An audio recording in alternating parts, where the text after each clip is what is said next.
안녕하세요, 여러분. 성공합시다.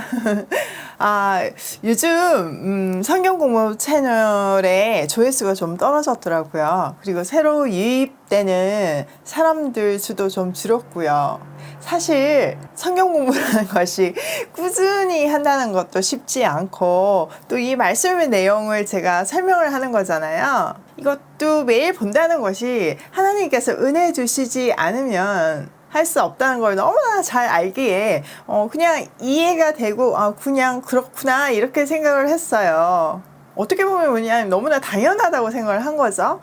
뭐 제가 SNS상에서 쫓아가서 성경 공부하세요 이렇게 할 수 있는 입장도 아니잖아요. 근데 오늘 본문을 통해서요, 하나님께서 이게 그냥 구독자의 개념이 아니라 우리는 진짜 천국 패밀리잖아요. 그러니까 패밀리를 관리를 해야 된다는 마음을 너무나 주시더라고요. 정신이 번쩍 들었어요. 이 말씀을 매일 먹지 않으면 어떻게 되는지 제가 제일 잘 알잖아요.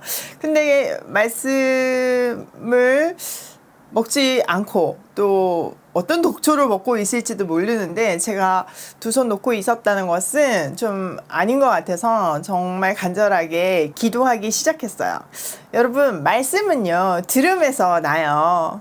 말씀을 먹어야 우리는 살 수 있어요.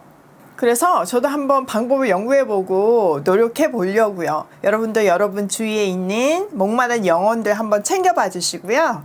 또 혹시 느슨해진 분들을 알고 계시다면 한번 격려해 주시면 좋을 것 같아요. 오늘 첫 번째 이야기는 백부장의 종을 낫게 하는 이야기예요. 이 내용은 마태복음에도 있지만 누가복음과는 조금 다른 점도 있어요. 이건 너무나 당연한 게 저자의 관점에 따라서 편집하고 생략했기 때문이죠.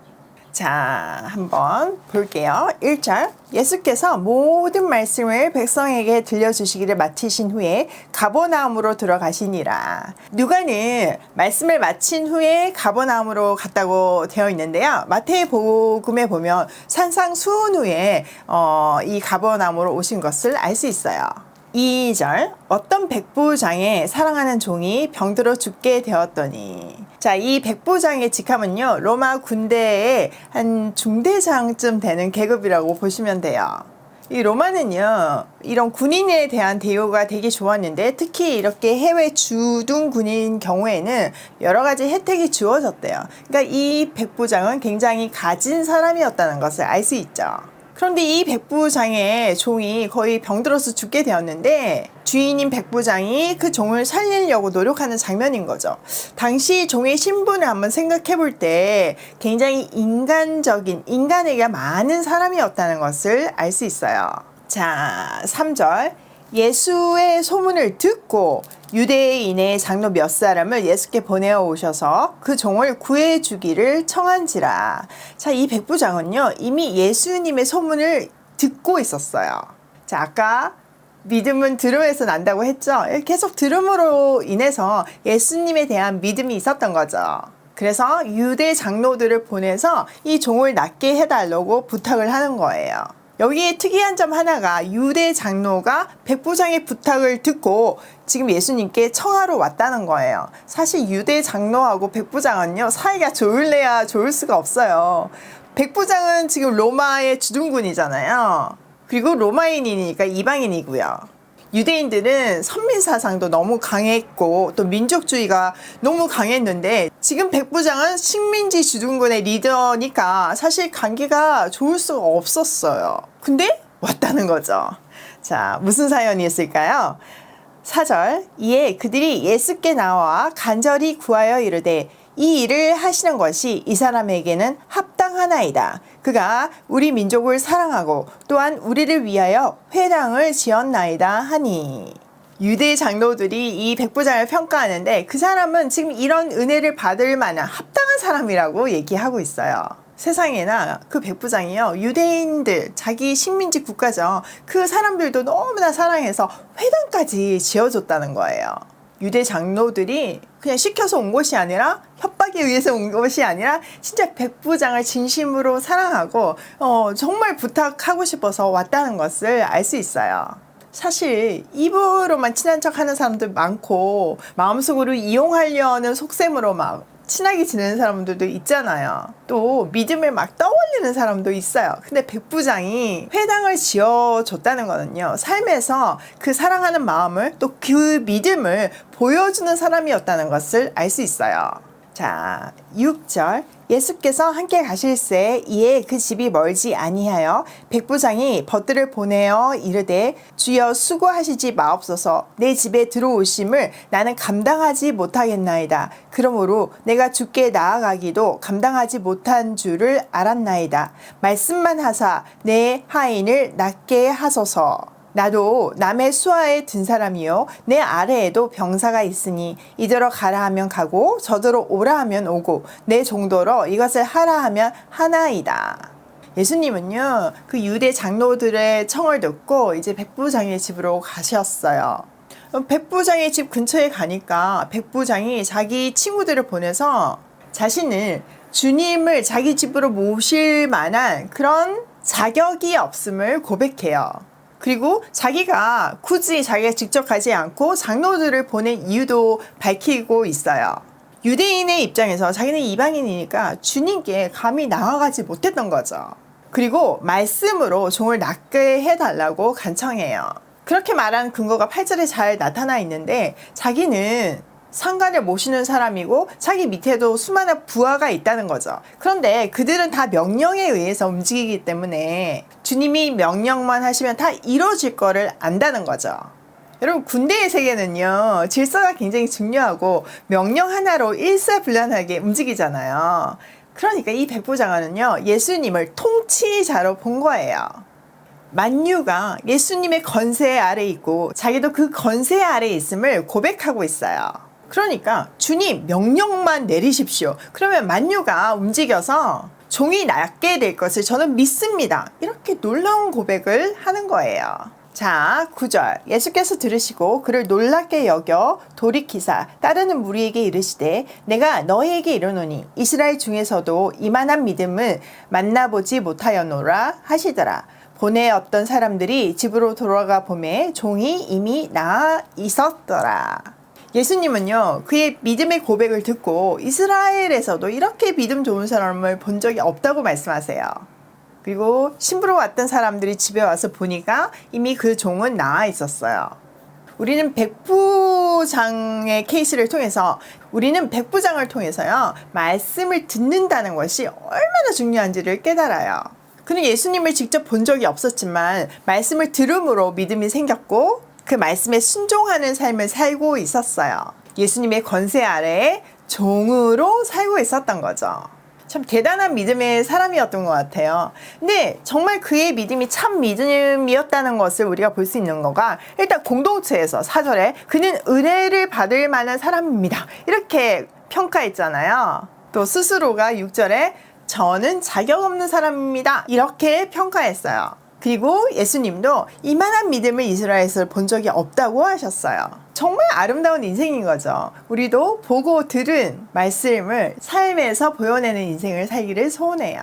다음은 나인성 가부의 아들을 살린 이야기예요. 자, 11절. 그 후에 예수께서 나인이란 성으로 가실새 제자와 많은 무리가 동행하더니, 자, 예수님이 지금 나인성으로 갈 때 제자들과 큰 무리가 따랐다는 것을 알 수 있어요. 자, 12절. 성문에 가까이 이르실 때 사람들이 한 죽은 자를 메고 나오니 이는 한 어머니의 독자요 그의 어머니는 가부라. 그 성에 많은 사람도 그와 함께 나오거늘. 성문에 가까이 갔을 때 사람들이 한 죽은 사람을 메고 나왔어요. 그런데 그 죽은 사람은 너무나 안타깝게도 가부의 외아들이었어요. 여러분, 청년이 죽은 것도 너무나 가슴이 아픈데 또 특히나 그 시대에 가부의 외아들이니까 이보다도 슬프고 슬픈 이야기는 없는 것 같아요. 그 동네 사람들도 같은 마음이었겠죠. 그러니까 그 여자와 함께 애도하며 그 성을 같이 나오고 있었어요. 여러분, 이 장면을 한번 생각을 해보세요. 나인이라는 뜻은요, 아름다움이라는 의미가 있어요. 그러니까 이 나인이라는 성은 엄청나게 높은 언덕은 아니었지만 좀 나지막한 언덕 위에 있는 아름다운 동네였다는 것을 알 수 있어요. 그 아름다운 곳에서 이런 슬픈 이야기가 울려 퍼지고 죽음의 냄새가 진동하기 시작한 거죠. 이 장면은요, 하나님께서 이 세상을 지으시고 보시기에 좋았다라고 하셨는데, 그 아름다운, 정말 우리가 에덴 동산에서 그 아름다움을 볼 수 있잖아요. 그 아름다움에서 인류의 범죄함으로 인해 죽음의 그림자가 드리워졌다는 것을 보여주는 한편의 그림이에요. 그러니까 세상은요, 진짜 에덴 동산처럼 아름답다 할지라도 거기서 슬픔과 죽음과 아픔이 떠나지가 않는 거예요. 그게 현실의 세상인 거죠. 이 죽음의 냄새가 가득한 에덴의 현장에 예수님과 제자들이 들어가시는 거예요. 왜일까요? 네, 살리기 위해서죠. 생명과 죽음이 마주치는 장면이에요. 자, 13절. 주께서 가부를 보시고 불쌍히 여기사 울지 말라 하시고, 예수님은요, 그 가부를 불쌍히 여기시고 울지 말라고 하세요. 여러분, 인류의 모든 역사와 기적은요, 예수님의 불쌍히 여기심에서 시작되어요. 우리 인생도 마찬가지고요. 예수님의 불쌍히 여기심을 입은 인생은 그때부터 생명의 소식이 넘치는 인생이 되는 거죠. 예수님은 죄로 인해서 죽게 된 인류를 불쌍히 여기시고 대신 죽으시기 위해서 이 땅에 오셨어요. 또 이 절망적인 여인에게 말씀하셨던 것 같이 울지 말라 하셨잖아요. 우리 눈물을 닦아주기 위해서 오신 거예요. 자, 14절. 가까이 가서 그 관에 손을 대시니 맨자들이 서는지라. 예수께서 이르시되 청년아 내가 내게 말하노니 일어나라 하시매 죽었던 자가 일어나 앉고 말도 하거늘 예수께서 그를 어머니에게 주시니. 예수님께서 관에 손을 대시니까 메고 가는 사람들이 멈췄어요. 그리고 그 시체에게 청년아 일어나라 이렇게 말씀하셨어요. 그랬더니 그 죽었던 청년이 일어나서 말하기 시작했고, 예수님은 그를 그 어머니에게 돌려줬어요. 예수님이 이 땅에 오신 목적은 아까도 얘기했지만 우리를 사망에서 생명으로 옮기시기 위함이에요. 율법으로 보면 시체에 손을 대는 행위 자체는 부정한 행위이잖아요. 그런데 손을 대시고 스스로 부정을 입으신 거죠. 그것으로 인해서 부정한 현장이 생명의 현장으로 바뀜을 받았어요. 그러니까 이 장면도 결국 예수님은 우리를 대속하기 위해서 오셨다는 것을, 또 생명을 살리기 위해서 오셨다는 것을 말해주고 있는 거죠. 자, 16절. 모든 사람이 두려워하며 하나님께 영광을 돌려 이르되 큰 선지자가 우리 가운데 일어나셨다 하고, 또 하나님께서 자기 백성들을 돌보셨다 하더라. 예수께 대한 이 소문이 온 유대와 사방에 두루 퍼지니라. 이 장면을 보던 모든 사람들은요, 경외심에 사로잡힌 거죠. 두려움에 사로잡혀서 하나님을 찬양했어요. 그리고 우리에게 큰 선지자가 나타나셨다, 하나님께서 우리를 돌보신다, 이렇게 말해요. 이 소문은요, 온 유대와 그 주위의 모든 지역에 퍼졌어요. 근데 여기서 질문. 왜 사람들은 이 예수님이 죽은 자를 살리는 이 장면을 보고 큰 선지자가 나셨다 라고 말했을까요? 왜냐하면은 구약의 배경 때문이에요. 이 나이는요, 수넴과 굉장히 가까운 곳이었어요. 수넴 하면 떠오르는 사람이 있나요? 네, 맞아요. 엘리사예요. 엘리사가 가보의 아들을 살렸던 곳이죠. 그러니까 구약의 모든 스토리를 알고 있던 유대인들은요, 대번 엘리사를 떠올렸을 거예요. 이런 배경에서 예수님을 그 엘리사와 같은 큰 선지자라고 표현한 거예요. 이렇게 예수님의 행보는요, 하나님의 타임 스케줄에 따라서 완벽하게 이루어지고 있었어요. 우리는 하나님의 타임 스케줄을 구약의 예언서에서 볼 수 있잖아요. 그러니 구약의 모든 예언을 성취하시며 예수님은 한 걸음씩 한 걸음씩 십자가를 향하고 계셨던 거죠. 나중에 제자들한테 사람들이 나를 누구라 하느냐 이렇게 물으셨잖아요. 그때 대답이 어떤 사람은 엘리야라고 말하기도 하고, 어떤 사람은 예레미야 같은 선지자라고 한다고 하기도 하고, 어떤 사람은 뭐 선생님이라고 한다고 하기도 하고, 다 다르게 알고 있었지만 예수님은요, 한 걸음 한 걸음 나아가시면서 이 모든 사역을 통해서 당신이 구약에 예언된 그 메시아임을 증명하고 계셨어요. 여러분, 예수님이 나사렛 해당에서 굳이 찾아서 읽으셨던 본문 기억나시나요? 네, 바로 이사야서 61장인데요. 한번 볼게요. 1절. 주 여호와의 영들이 내게 내리셨으니 이는 여호와께서 내게 기름을 부어서 가난한 자에게 아름다운 소식을 전하게 하려 하심이라. 나를 보내사 마음이 상한 자를 고치며 포로된 자에게 자유를, 갇힌 자에게 노임을 선포하며. 지금 예수님이 하고 있는 그 모든 일상이 이 이사야의 예언을 성취하고 있는 거죠. 마음이 가난한 사람에게 아름다운 소식이 전해졌고, 마음이 상한 자를 고치시고, 포로된 자에게 자유를, 갇힌 자에게 노임을 선포하고 계시잖아요. 또 3절에서 볼 수 있듯이 무릇 시온에서 슬퍼하는 자에게 화관을 주어 그 죄를 대신하여 기쁨의 기름으로, 그 슬픔을 대신하여 찬송의 옷으로 그 근심을 대신하시고, 그들이 의의 나무 곧 여호와께서 심으신 그 영광을 나타낼 자라 일컬음을 받게 하려 하심이라. 자, 이 슬픔의 눈물 닦아주시고 화관을 씌워주시고 죄 대신 기쁨의 기름을, 슬픔 대신 찬송의 옷을 입혀주시는 이유가 우리를 하나님의 영광을 나타낼 자로 세우기 위하심이에요. 여러분 생각해 보세요. 지금 이 가부 그리고 이 살아난 아들 예수님을 찬양하지 않겠어요? 예수님이 자기를 죽음에서 일으키시고 자유함을 주신 사건에 대해서, 이 슬픔 대신 눈물을 닦아주고 기쁨의 화관을 씌워준 것에 대해서 외치지 않겠냐고요. 하나님의 영광을 나타나는 자로 세우신 거예요. 우리도 마찬가지라는 거죠. 오늘 우리는 이 두 감동의 스토리를 들었어요. 첫 번째 기억해야 될 것은 우리는 하나님의 권세 아래에 있다는 거죠. 그러니까 우리의 태도는요, 명령만 하십시오. 우리가 순종하겠습니다. 이게 우리의 태도여야 한다는 거죠. 군대에서 명령에 불순종하면 그냥 죽는 거잖아요. 그러니까 우리도 마찬가지로 이 권세 아래에서 살 수 있는 방법은 명령에 순종하는 거고, 그게 우리에게 가장 축복된 길이라는 거예요. 두 번째는 일어나라고 말씀하세요.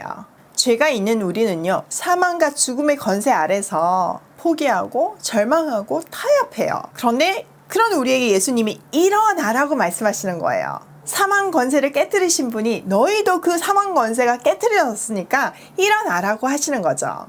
예수님이 십자가에서 승리하시고 일어나신 것 같이 우리도 십자가에서 승리하고 일어나야 하는 거예요. 여러분, 우리는 일어나야 해요. 지금 절망하고 막 괴로워하고 좌절하고 있을 때가 아니에요. 포기하고 있을 때가 아니에요. 일어나서 죽어가는 영혼들을 살려야 해요. 많은 사람들이 세상에 마취되어 있어요. 우리가 매일 아침 이 생명의 말씀을 묵상하지 않는다면, 듣고 읽지 않는다면, 또 기도로 하나님하고 소통하지 않는다면 그 영혼은 서서히 죽어갈 수밖에 없어요. 우리는 지금 그 영혼에게 인공호흡기를 끼워서 살려내야 되는 거예요. 여러분 주위에 자고 있는 영혼들, 포기하고 있는 영혼들, 세상에 마취되어 있는 영혼들 깨우시길 바래요. 사실 제가 이 성경 공부 패밀리 늘어나는 거? 늘면 좋죠. 근데 사단은요, 저한테 너 지금 구독자 수 늘리려고 하는 거지, 이렇게 저를 위협하면서 저를 묶어놨더라고요.